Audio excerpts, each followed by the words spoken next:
Next, if the frequency distribution is symmetrical the coefficient of skewness is, coefficient of skewness क्या होगा बेटा? 0, that is B. Next, the median of the observation of this is, अब देखो median है, अब हमसे question में पूछा है मीडियन, और वो भी किसका बेटा? इंडिविजुअल सीरीज का। तो फॉर्मूला हमें पता है, अगर ये ऑड है, हम रिवाइज भी करवा दे रहे हैं, अगर ये ऑड है तो सीधे सीधे हो जाता n+1/2th term, and if in case ये इवन आए नंबर ऑफ ऑब्जर्वेशन तो n/2th term plus n/2 + 1th term whole divided by 2। Clear? But उसके पहले हमेशा याद रखना कि अगर मीडियन कैलकुलेट करना है तो इस सीरीज़ को हमें असेंडिंग या डिसेंडिंग ऑर्डर में अरेंज करना होगा। हम इसको असेंडिंग ऑर्डर में अरेंज कर रहे हैं, 5, 8, 10, देन 13, 15, 17, 18, 22। तो ओवरऑल अगर देखा जाए तो हमारे पास जो नंबर ऑफ ऑब्जर्वेशंस हैं बेटा वो कितने हैं? 8। तो इसका मतलब यहाँ पे इवन नंबर्स हैं, तो 8/2th term plus 8/2 + 1th term whole divided by 2, और हम कह सकते हैं कि 4th term plus 5th term divided by 2। तो 4th टर्म क्या है बेटा? 13, और 5th टर्म क्या है? 15। तो सिंपली क्या हो जाएगा? 13 + 15/2, और हम कह सकते हैं 28/2, और आंसर होगा 14। तो इसका करेक्ट आंसर होगा D, 14। Clear? Next, two variables x and y are related by y is equal to 2x plus 3. If standard deviation of x is 4 then standard deviation of y is, अब देखो same pattern पे हमने question बताया था कि अगर standard deviation of y पूछे तो सीधे mod b standard deviation x हो जाएगा। अब मॉड b कहाँ से आएगा? y is equal to 2x plus 3 है, तो ये तो a को डिनोट करता है, इसका रेलेवेंस नहीं होगा in case of measure of dispersion. और 2 किसको डिनोट करता है? b को, दैट इज स्लोप को। तो सिंपली क्या हो जाएगा? Standard deviation of y is equal to mod 2 standard deviation of x, where standard of deviation is 4। तो सिंपली आंसर क्या हो जाएगा? 2 × 4 दैट इज 8। तो इसका करेक्ट आंसर होगा A, 8। Next, the angle in a pie diagram which corresponds to 5% frequency is, अब देखो 5% frequency है बेटा, तो 5/100, बट पाई डायग्राम के लिए इसको हम लोग क्या करते हैं? इंटू 360 डिग्री करते हैं, तभी तो हमें पता चलेगा ना कि ये 5% 360 डिग्री में कितना कंट्रीब्यूट कर रहा है। तो इसको सॉल्व करके जो हमारा आंसर आएगा वो आएगा 18 डिग्री।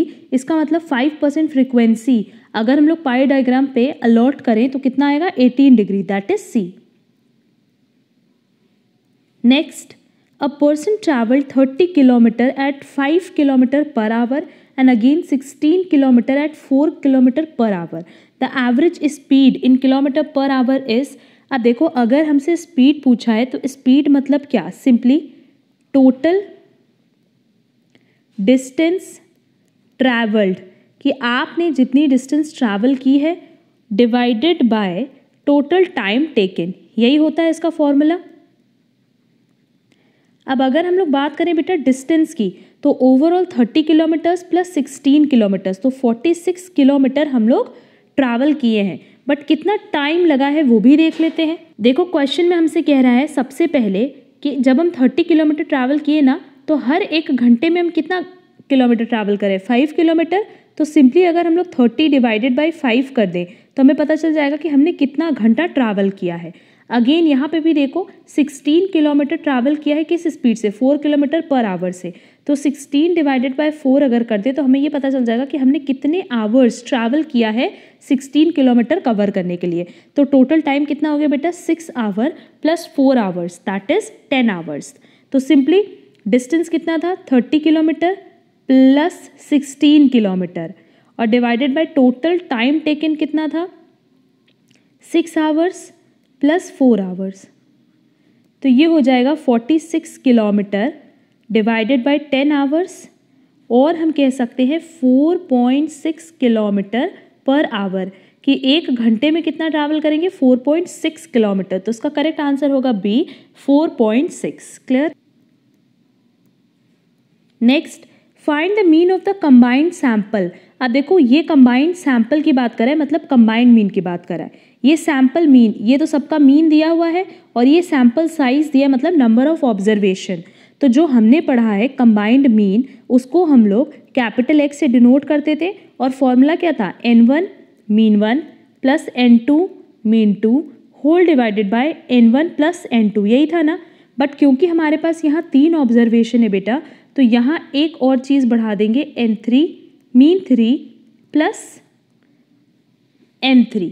डिनोमिनेटर में भी हमने थर्ड ऑब्जर्वेशन बढ़ा दिया और न्यूमरेटर में भी। तो सिंपली देखो, अगर क्वेश्चन में देखा जाए N1 हमारे पास कितना दिया है 300, N2 कितना दिया है 250, N3 कितना दिया है 200 और mean of 1 15, mean of 2 10, mean of 3 25। तो सिंपली क्या करेंगे, 300 multiply 15 plus 250 multiply 10 plus 200 multiply 25 whole divided by number of observation, first observation, second observation, third observation, जो कि कितना दिया है 300 प्लस 250 प्लस 200। अब देखो जब इसको सॉल्व करोगे, कैलकुलेटर सबके पास है, तो जब हम लोग इसको सॉल्व करेंगे ना, न्यूमरेटर में हमारे पास आएगा 12,000 और डिनोमिनेटर में आएगा 750 और फर्दर इसको सॉल्व करने पे आंसर आएगा 16। तो इसका करेक्ट आंसर होगा 16, हमारा कंबाइंड मीन होगा। Clear? Next, fill in the gap. The quartile deviation of a frequency distribution includes dash of the total observation। अब देखो क्वार्टाइल डेविएशन का अगर फॉर्मूला याद हो तो सिंपली फॉर्मूला क्या था, Q3 minus Q1 whole divided by 2। ये क्वार्टाइल डेविएशन है। तो क्वार्टाइल डेविएशन के लिए हम लोग क्या करते हैं, Q3 minus Q1 that is Q2 करते हैं। तो ये टोटल ऑब्जर्वेशन का कितना पोर्शन इंक्लूड कर रहा है, हाफ, क्योंकि क्वार्टाइल 2 किसको रिप्रेजेंट करता है, मीडियन को, दैट इज एग्जैक्ट 50% को। तो हमारे पास ऑप्शन दिया है फर्स्ट 50%, मिडिल 50%, लास्ट 50% और any 50%।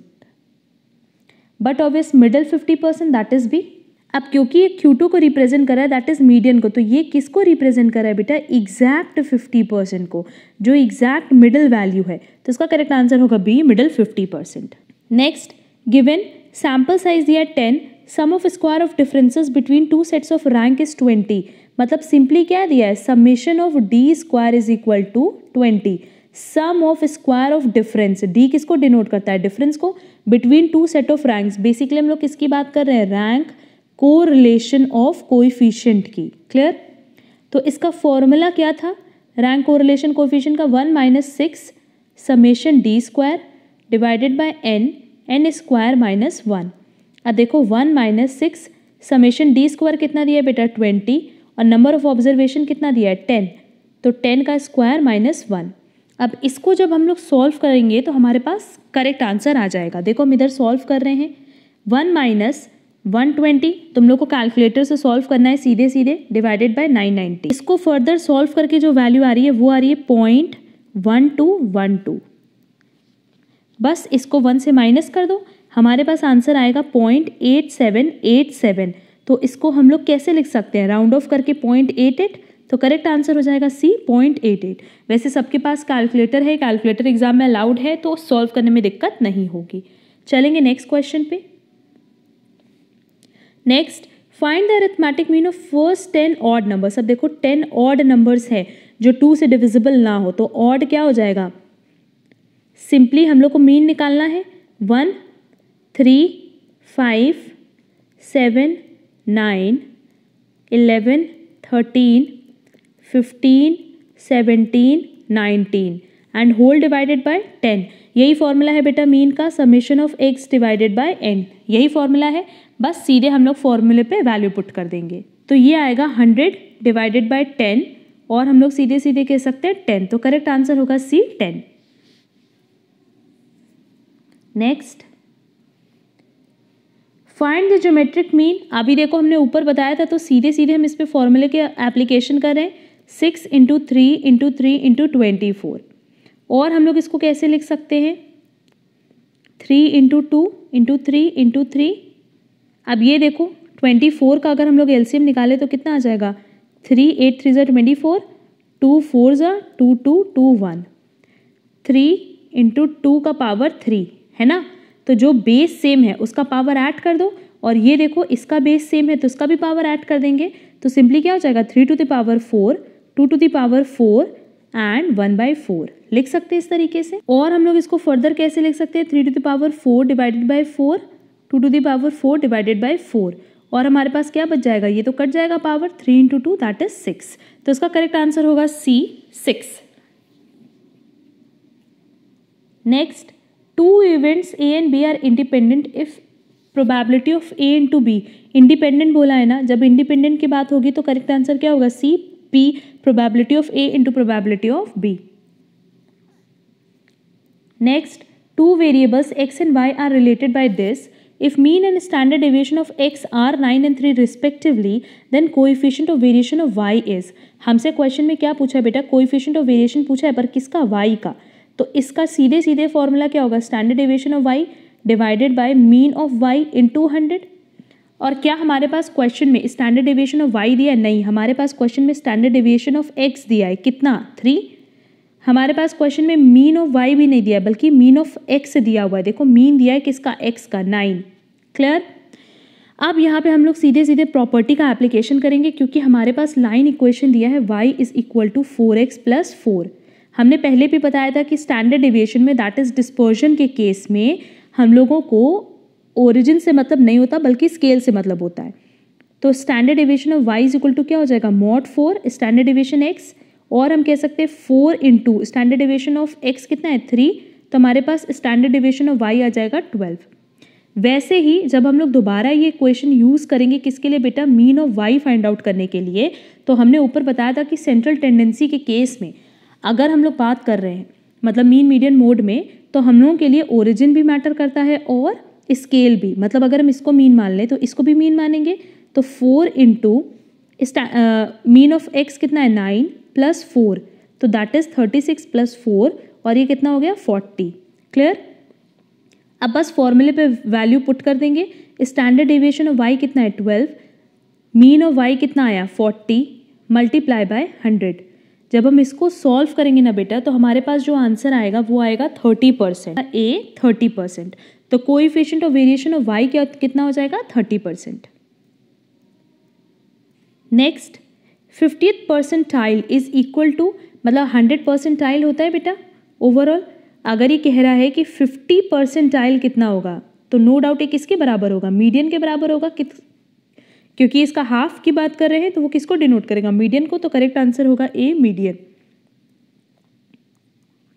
Next, the range of the correlation coefficient हमने ऊपर डिस्कस किया था कि रेंज कहाँ से कहाँ तक वैरी करती है, -1 से 1 तक, और ये दोनों इंक्लूसिव होगा। तो फर्स्ट नहीं हो सकता, लास्ट नहीं हो सकता क्योंकि इंक्लूसिव नहीं है, और बाकी दोनों ऑप्शन सेम है। तो करेक्ट आंसर क्या हो सकता है, बी और C. Clear. Next, any character which can vary from one individual to another is called. अगर इंडिविजुअल टू इंडिविजुअल वैरी कर रहा है, चेंज हो रहा है, जैसे वेट, क्या हर किसी का वेट सेम होगा, नहीं। हाइट, अगर पर्सन टू पर्सन वैरी कर रहा है, सबकी हाइट सेम तो नहीं हो सकती ना बेटा, तो फिर उस केस में हम लोग उसको क्या कहते हैं, variable, that is a. Next, find the mode of the following frequency distribution. Simply discrete series है, तो जहाँ पे फ्रीक्वेंसी ज़्यादा होगी, that is number of time observation occurs, वही हम लोग का क्या हो जाएगा, मोड। तो यहाँ मोड कितना हो जाएगा, 4, तो करेक्ट आंसर होगा ए, 4। Next, the coefficient of range of the observation. अब देखो रेंज नहीं पूछा है, कोएफिशिएंट ऑफ रेंज पूछा है। तो कोएफिशिएंट ऑफ रेंज का फॉर्मूला क्या है, largest value minus smallest value divided by largest plus smallest value multiply by 100। Clear. यहाँ पे लार्जेस्ट वैल्यू कितनी है देख लेते हैं, 9, और स्मॉलेस्ट वैल्यू कितनी है, 6। तो 9 minus 6 divided by 9 plus 6 multiply by 100, और ये कितना हो जाएगा, 3 डिवाइडेड बाय 15 मल्टीप्लाई बाय 100। बस इसको सॉल्व कर लो, तुम लोग के पास करेक्ट आंसर आ जाएगा। इसका करेक्ट आंसर होगा डी, 20। क्लियर।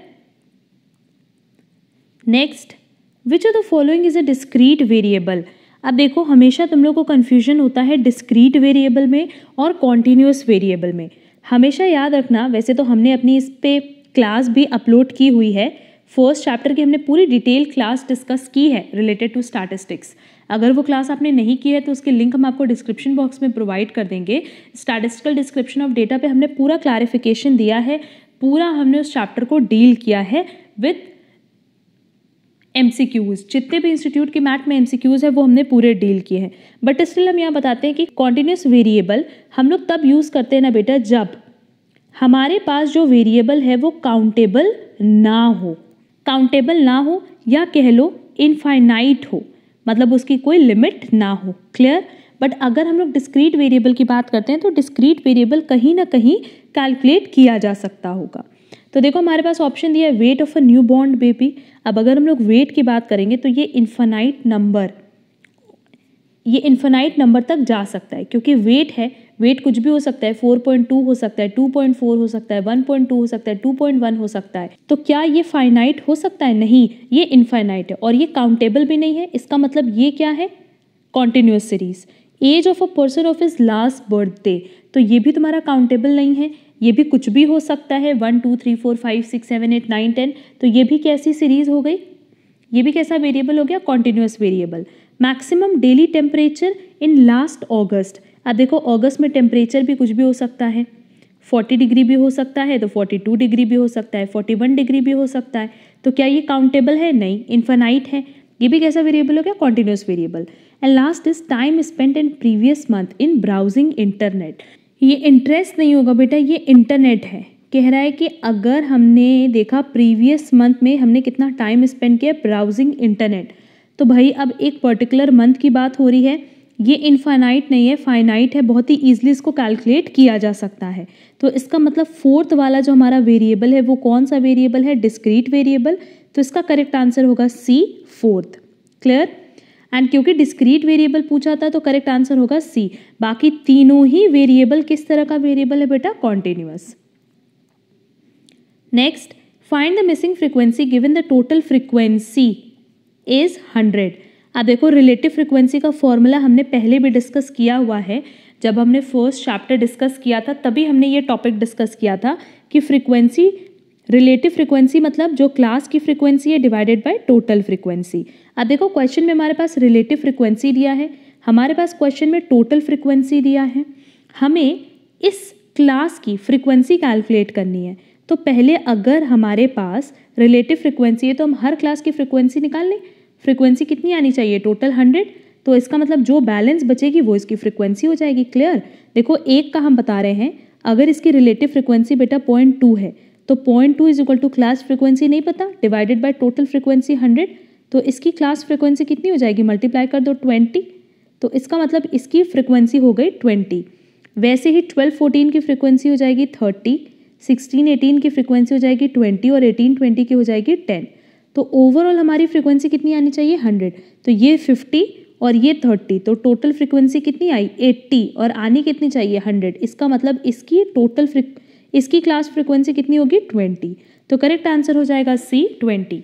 सिंपली इस क्वेश्चन में कंफ्यूज मत होना, अगर रिलेटिव फ्रीक्वेंसी दिया है तो बहुत ही इजीली क्लास फ्रीक्वेंसी कैलकुलेट कर सकते हैं इस फॉर्मूले की हेल्प से, जो कि किसका फॉर्मूला है बेटा? रिलेटिव फ्रीक्वेंसी का। क्लियर?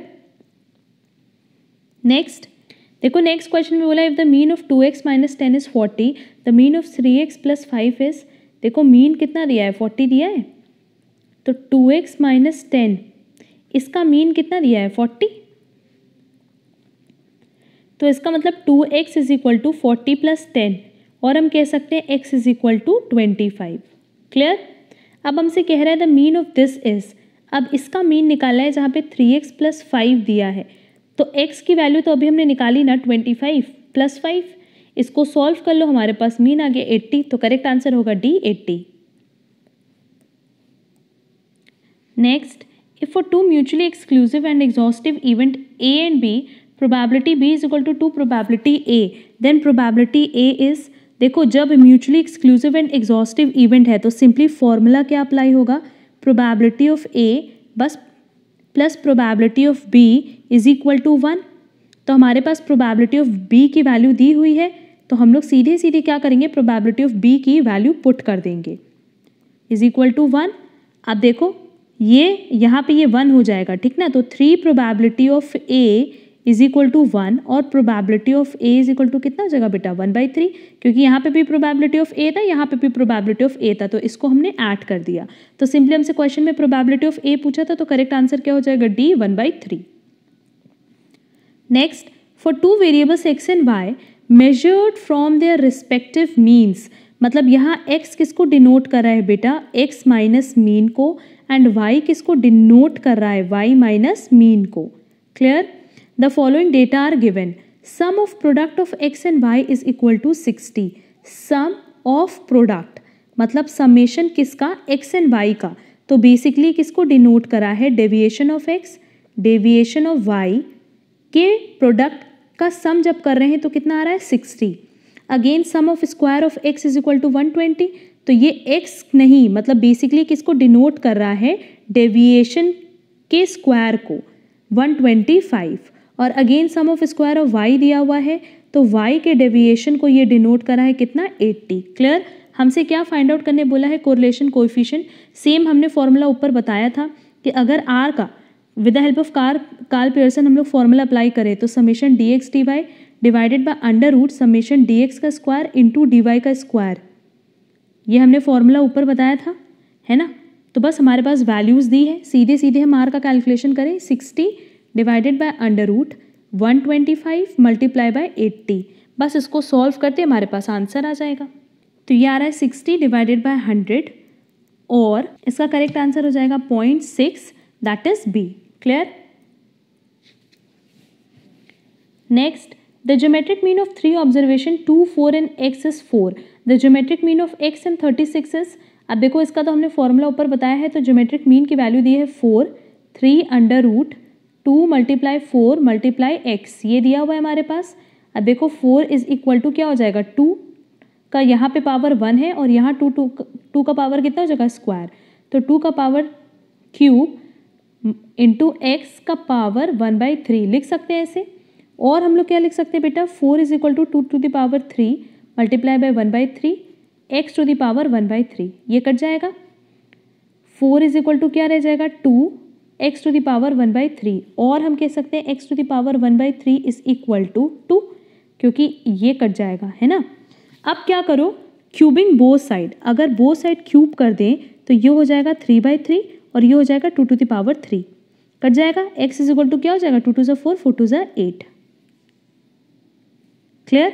तो x का आंसर कितना आ गया बेटा, 8। अभी क्वेश्चन सॉल्व नहीं हुआ है, हमसे ज्योमेट्रिक मीन पूछा है x और 36 का, तो geometric mean is equal to under root x multiply by 36, और हम कह सकते हैं 8 इंटू 36 लिख सकते हैं।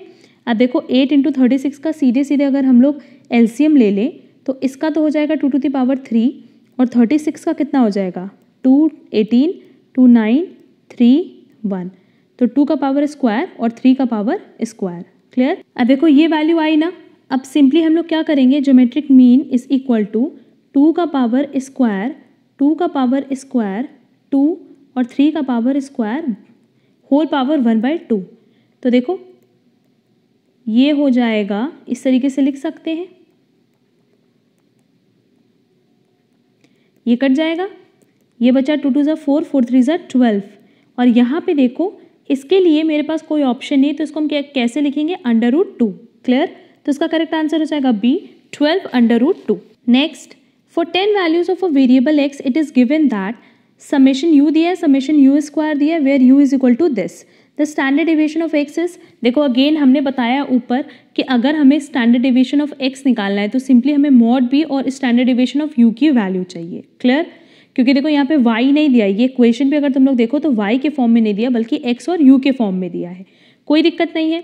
अब क्या हम लोग स्टैंडर्ड डेविएशन ऑफ u निकाल सकते हैं, हाँ निकाल सकते हैं, क्योंकि स्टैंडर्ड डेविएशन ऑफ u का फॉर्मूला क्या होगा, summation u square divided bye n summation u divided by n का होल स्क्वायर। क्या हमारे पास सारी वैल्यूज दी है, हाँ दी है। स्टैंडर्ड समेशन u स्क्वायर दिया है, समेशन u दिया है, और 10 दैट इज n भी दिया हुआ है। Clear? For 10 values of a variable x। Clear?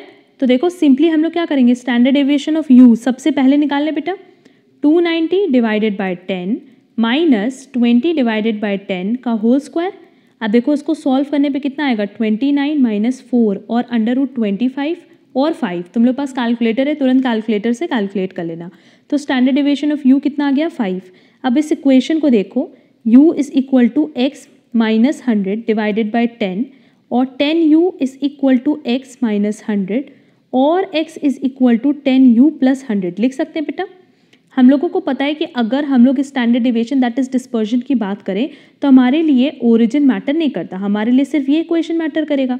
तो इसकी जगह हम लोग लिख सकते हैं standard deviation of x is equal to mod 10 standard deviation of u, और 10 into standard deviation of u कितना है 5। तो करेक्ट आंसर कितना हो जाएगा 50। हमसे क्वेश्चन में स्टैंडर्ड डिविएशन ऑफ x बोला था निकालने, हमने निकाल दिया, तो इसका करेक्ट आंसर होगा D 50। Clear. Next, the cost of manufacturing a toy is ₹120 and it is represented by a pie chart. If the electricity cost is shown by 90 degree the sum spent on the head is. अब देखो एक toy जो आपने बनाया तो उसमें आपका total कितना खर्चा आया 120 रुपये। अब इस खर्चे में कुछ इलेक्ट्रिसिटी कॉस्ट था और कुछ अदर कॉस्ट था, ये तो क्लियर है। इलेक्ट्रिसिटी कॉस्ट कितना रिप्रेजेंट कर रहा है बेटा 90 डिग्री, तो पूछ रहा है the sum spent on the other head is. अब ये जो 90 डिग्री निकला होगा ये कैसे निकला होगा, electricity cost divided by total cost into 360 degree is equal to 90 degree, यही किया होगा बेटा। इसको सॉल्व करने पे ही तो 90 डिग्री आ रहा है ना। ठीक, इलेक्ट्रिसिटी कॉस्ट नहीं दिया है बट टोटल कॉस्ट दिया है ना 120 multiply by 360 degree is equal to 90 degree. Clear. अब इसको अगर हम लोग सॉल्व कर लें तो हमारे पास इलेक्ट्रिसिटी कॉस्ट आ जाएगा, जो कि आएगा electricity cost is equal to 30 rupees. Clear, क्योंकि 120 रुपीज़ है। क्वेश्चन में पूछा the sum spent on the other head is. यहाँ से जब इसको आपने इस इक्वेशन को सॉल्व किया तो इलेक्ट्रिसिटी कॉस्ट कितनी आई 30। टोटल कॉस्ट कितनी है बेटा 120। तो अगर टोटल कॉस्ट 120 है जिसमें हमारी इलेक्ट्रिसिटी कॉस्ट ही 30 आ रही है तो बाकी पे हमने कितना खर्चा किया होगा 90 का। तो इसका करेक्ट आंसर होगा C ₹90। Clear. Next, for a shoe maker which measure is most suitable. अगर शू मेकर की बात करें तो नो डाउट मोड जैसे 9, 10, 11 सीधे सीधे साइज के बेसिस पे कैलकुलेशन हो जाएगा। Next, if the sum of squares of difference between two rank of 10 individual is 20 then the value of Spearman rank correlation is। Same pattern पे हमने ऊपर क्वेश्चन देखा था, हम सीधे सीधे से फॉर्मूले पे वैल्यू पुट कर दे रहे हैं। हमसे पूछा 10 इंडिविजुअल्स, मतलब n दिया है 10 और डिफरेंस कितना दिया है 20, तो 6 इंटू 20 क्योंकि सम ऑफ स्क्वायर लिखा है 10, 10 स्क्वायर माइनस 1। इसको सॉल्व करना सेम क्वेश्चन है, बी आएगा इसका answer 0.88। Next, for two variables x and y the correlation coefficient is 0.75, मतलब r x y कितना दिया है बेटा 0.75 and standard deviation of x is 5, standard deviation of y is 4। Find the covariance. क्या हम कोवेरिएंस फाइंड कर सकते हैं? हाँ कर सकते हैं। कैसे करेंगे ज़रा देखो। अगर हम लोग कार्ल पियर्सन के फॉर्मूले की बात करें तो एक फॉर्मूला था covariance x y divided by under root variance of x multiply variance of y. याद होगा हमारे पास आर दिया है बेटा, दैट इज कोरिलेशन कोएफिशिएंट दिया है। हमारे पास स्टैंडर्ड डेविएशन ऑफ एक्स दिया है तो वेरिएंस इसका स्क्वायर कर लेंगे, स्टैंडर्ड डेविएशन ऑफ वाई दिया है तो वेरिएंस इसका स्क्वायर कर लेंगे। क्लियर। तो सीधे सीधे हो जाएगा 0.75 is equal to covariance x y divided by variance x कितना हो जाएगा स्टैंडर्ड डेविएशन एक्स का स्क्वायर दैट इज 25 और वेरिएंस वाई कितना हो जाएगा स्टैंडर्ड डेविएशन वाई का स्क्वायर दैट इज 16। बस इस इक्वेशन को सॉल्व कर लो, आ जाएगा answer. 0.75 is equal to covariance x y और इसको सॉल्व करने पे हमारे पास आ रहा है 20। फर्दर हम लोग इसको सॉल्व करेंगे तो हमारे पास आंसर आ जाएगा बेटा 15। तो इसका करेक्ट आंसर क्या होगा A15। तो मेरे पास कैलकुलेटर है, इतना कैलकुलेशन करने की ज़रूरत नहीं है, हम सिर्फ डिटेल स्टेप बता रहे हैं इसलिए हमें कैलकुलेशन करना पड़ रहा है। Next, number of piece of 35 P pots is as given below. अब देखो पीस दिया है, number of piece and number of P pots दिया है, मतलब ये फ्रीक्वेंसी दी है, ये एक्स दिया है। The median number of piece is. अब देखो सिंपली अगर हम लोग मीडियन की बात करें तो मीडियन के केस में ये कौन सी सीरीज़ है बेटा डिस्क्रीट सीरीज़ है। तो डिस्क्रीट सीरीज़ में भी सेम हम लोग लेते हैं कि क्यूमुलेटिव फ्रीक्वेंसी अगर ऑड है तो फॉर्मूला क्या रखते हैं n+1/2th टर्म, और अगर इवन है तो n/2th term plus n/2 + 1th term whole divided by 2। Clear. अब देखो यहाँ पे फ्रीक्वेंसी का टोटल दिया है 35 और 35 क्या है ऑड है, तो सिंपली हम लोग क्या करें n+1/2th term that is 35 + 1/2th term और हम लोग कह सकते हैं 36/2 और 18 टर्म। क्लियर? अब देखो 18 कहाँ लाई करता है ये देखने के लिए हम लोग क्यूमुलेटिव फ्रीक्वेंसी निकाल लें। क्यूमुलेटिव फ्रीक्वेंसी मतलब फ्रीक्वेंसी का टोटल, ये तो 2 हो जाएगा।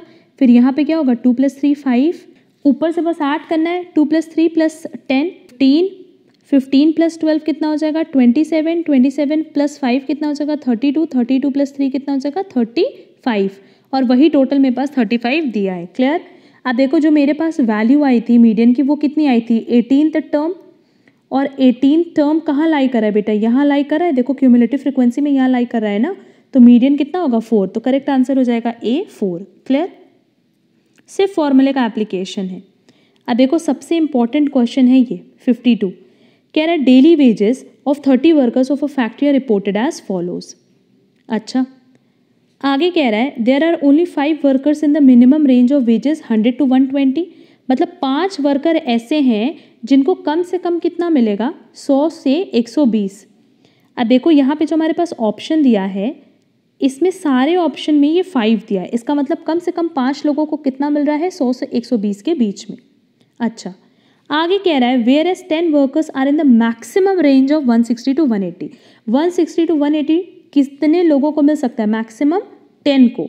तो फर्स्ट केस में तो ठीक है, सेकंड केस में भी ठीक है, लास्ट केस में भी ठीक है। थर्ड केस में देखो कितने लोगों को मिल रहा है 11 लोगों को, जो कि नहीं मिल सकता क्योंकि मैक्सिमम रेंज था मिनिमम रेंज नहीं। इसका मतलब सी वाला ऑप्शन हमारा कट गया। आगे लिख रहा है only 4 workers get wages between 120 to 140, मतलब 120 to 140 के बीच में एग्जैक्ट कितने लोग होने चाहिए सिर्फ 4, जो कि पहले और आखिरी में है। इसका मतलब ये वाला भी कट गया क्योंकि एग्जैक्ट कितने लोग को मिलना था 4 को। And the remaining workers are in the range of 140 to 160। तो अब हमारे पास ऑप्शन ए है और डी है, हम कैसे सेलेक्ट करेंगे ये देखो। ओवरऑल जो हमारे पास वर्कर्स थे बेटा वो कितने थे 30 थे। हमारे पास जो ऑप्शन बचा है वो है ए और डी का, है ना। तो देखो अगर हम लोग ए का कैलकुलेशन करें तो हमारे पास जो नंबर ऑफ वर्कर्स आएंगे वो आएंगे 29, और अगर हम लोग लास्ट में देखें तो हमारे पास वर्कर्स आएंगे 30। तो नो डाउट हमारा करेक्ट आंसर क्या होगा डी। हमसे क्वेश्चन में पूछा है which one is true, but obvious D. तो अगर इतना लेंथी क्वेश्चन होगा तो थोड़ा सा अपना वहाँ पे माइंड का एप्लीकेशन करना, करेक्ट आंसर तुरंत आप लोग फाइंड आउट कर पाओगे। Clear? Next the sum of deviation, ये सम ऑफ डेविएशन है बेटा, ये समेशन है मतलब total of a number of observation about 5 and 4 are 40 and 50 respectively. The arithmetic mean of observation is, अब देखो अगेन ये कंबाइंड मीन के बारे में पूछा है और हमारे पास दिया क्या है, ये देखो कह रहा है a number of observation about 5 and 4, मतलब n1 कितना है 5 और n2 कितना है 4।